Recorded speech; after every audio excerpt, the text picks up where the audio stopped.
it's like a whole story. Like, let me set it, and it's like with a pretty background, and everything's so esoteric, and I, everything feels like Pinterest with her. And I'm like, where is the authenticity? Like, that's what I like about Leva. She like stepped aside because she doesn't have a storyline. Her storyline is Southern hospitality. So like, move it over there. Like, you don't need to be on the show. Like, so Vanita's another one where I'm like, you're a little corny. Like, something about her just, I don't know, bothers me. I don't know why. I think she's there, yeah, for fame and recognition. And I Yeah. listen, it's hard when you come on a show in this series. I mean, this late in the game, basically is what I'm saying. Yeah, yeah, yeah. You I agree. know? I mean, JT, I mean, I really still think JT is like one of the best. Like, I really like JT. I don't know why. I really like him, but I think, I mean, he's never coming back, so it doesn't really matter. I don't think he's kooky though. Like I like him with his apartment and Bunny and his like something about him is interesting. And he comes in there and he ruffles a lot of feathers and he causes a lot of problems. But sometimes you need that person. Because otherwise it's like everyone's hunky-dory, but Austin doesn't like Craig and Craig doesn't like Austin and Shep is pissed at Craig. And there's a lot of drama. So he kind of brings that stuff to like the forefront. So I mean, does he go too far sometimes? Sure. But otherwise, what is the show about without him? What's the drama? It's not my favorite No, season of no. Southern Charm. It's really not. It feels disjointed. You know what it feels like, David? It feels like, when they do like deleted scenes, like they do an episode where it's all like deleted scenes. The whole show feels like it's just a bunch of deleted scenes. I'm like, I'm like, they're in the Bahamas too long. I'm like, Craig doesn't want to be there. Like, it feels like a lot of people are there just for the paycheck. I think Craig That's the definitely is vibe. there just for the paycheck at this point. I think Craig Mm-hmm. wants nothing to do Mm-hmm. with it.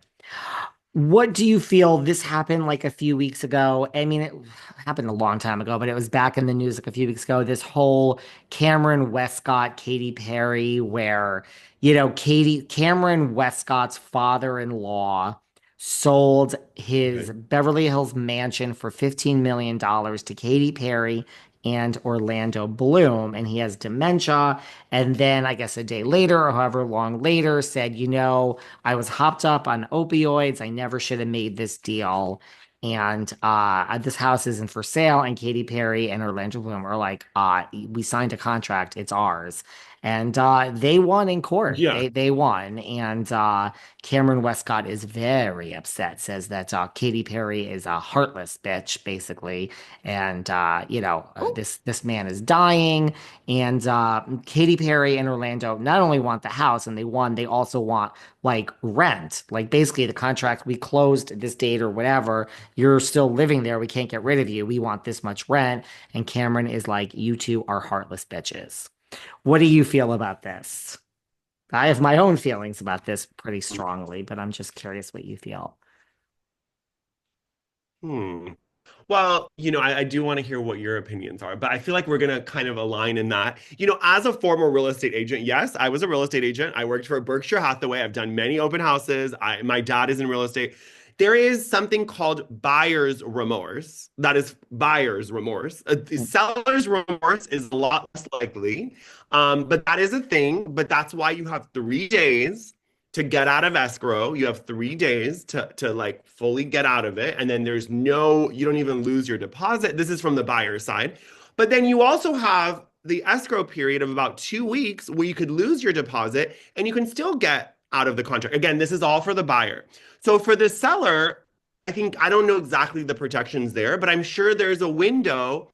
If you don't use that window, the buyer essentially owns the home. Like I don't, unless there's something crazy like the buyer made you do it under duress. But I don't think Katy Perry and Orlando put a gun to this man's head and said, "You're selling us the home." Because in that price range, I mean, in LA, there's a lot of homes in that price range. So the inventory is a lot. Like let's say they bought a house for 5 million, there's not a lot of inventory in LA in the $5 million range. But when you get to 15, 20, there's a lot of inventory. So I don't know. I don't want to say I side with Katy Perry because I don't really like her in general. But in this case, I'm like, she didn't do anything wrong. You can't call someone heartless that doesn't know your father-in-law. This is a business deal. I don't know. I agree with you 100%. With all of that, I don't like Katy Perry. I don't like her music. I'm not such a fan of like Orlando Bloom. But yeah, I mean, if I signed a contract to purchase this house for $15 million dollars and your 85-year-old father-in-law was sick and on his deathbed, I would say I don't give one goddamn fuck. Get the fuck out of my house. I signed a contract. This is how the goddamn world works, and get the fuck out of my house. So I'm Yeah, strongly on their that's side not in right. my opinion. No. I agree. I agree. Because if you're gonna go with every time something goes wrong in someone's life, then you're gonna be people are gonna be able to get out of contracts left and right.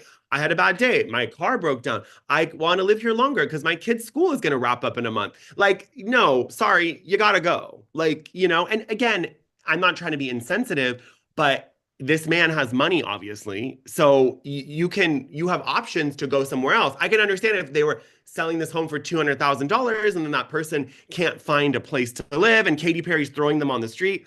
I'm sorry. I don't have the to worry about someone who just made a $15 million sale. I'm going to feel bad for them.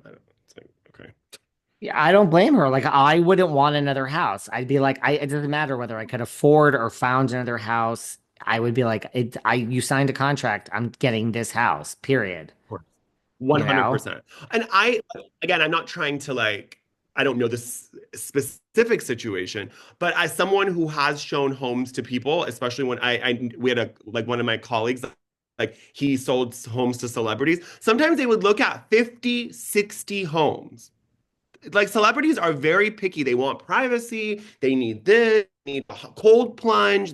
So it's not like, oh, just go buy another house, Katy Perry. It takes a while for them to find a home. So I agree. I agree with you. What do you think of this? Monica Garcia, Reality Von Teese, is pregnant with her fifth child with her fiance. girl, who and where? I didn't know she was even unfianced. Okay, Monica Garcia. I just read this and I'm like, more congratulations, but oh my God, all I think about is five kids. I'm like, oh, that's a lot. Why do you have five children? That's I a don't lot. It's know. too much. And I also this is really going to be kind of insensitive, but with her, she's so thirsty and so fame hungry. I'm like, did you just get pregnant because of the announcement? Or did you really want to have a child? Like, that's the thing. I'm like, girl, like you are so desperate. Like, once you're gone from a show, like just move on with your life. Like, stop talking about it. Stop bringing it up. Like, every chance she gets. I saw that she was commenting in some it was like 90 Day Fiance, and there's Monica Garcia commenting. I'm like, girl, like just sit at home. Like, These I just don't get people it. just don't get over, they just don't get over being on the show. I mean, I think it's like, well, look, you know how they say, like, if you date someone for a year, it takes 6 months to get over, it takes 50%.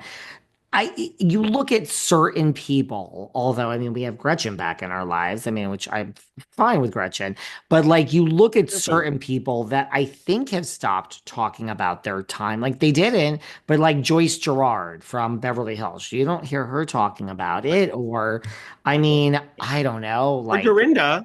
Dorinda's a little better. She doesn't bring it up at every interview. she's getting better. I mean, I think so. Like, look, I've had a lot of people on my podcast years ago that I don't even think would want to talk about it now. Because at that point, it was 5 years, 9 years. Now, for some of these people, it's like 10, 15 years. Do they like the twins from New Jersey? They don't talk about this shit ever. Like they're living their lives. I wouldn't Yeah. talk I about forgot it about that. at all if you were not paying me any